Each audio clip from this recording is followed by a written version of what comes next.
నమస్కారం ఘంటారావానికి స్వాగతం. ముందుగా ప్రధానాంశాలు. రాష్ట్రంలో 27 రోజుల్లో 57 సభలు, కార్నర్ సమావేశాలు. కాంగ్రెస్ కు అన్ని తానే నడిపించిన సీఎం రేవంత్ రెడ్డి.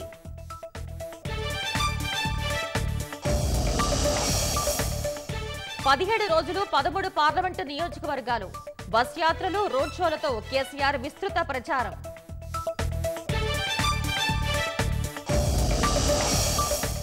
పోలింగ్ కోసం హైదరాబాద్ నుంచి స్వస్థలాలకు తరలి వెళ్తున్న జనం.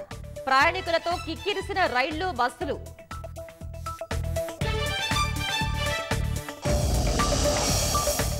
ఎన్నికల వేళ మహబూబ్ నగర్ జిల్లాలో భారీగా మద్యం పట్టివేత.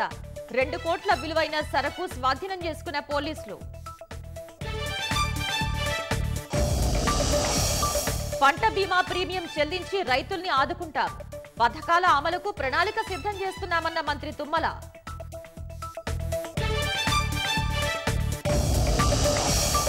వర్షాకాలానికి ముందే మేడిగడ్డ ఆనకట్ట మరమ్మతులు పూర్తి చేయాలి. నిపుణుల కమిటీ ఏర్పాటు చేయాలని సర్కార్కి జస్టిస్ ఘోష్ సిఫారసు.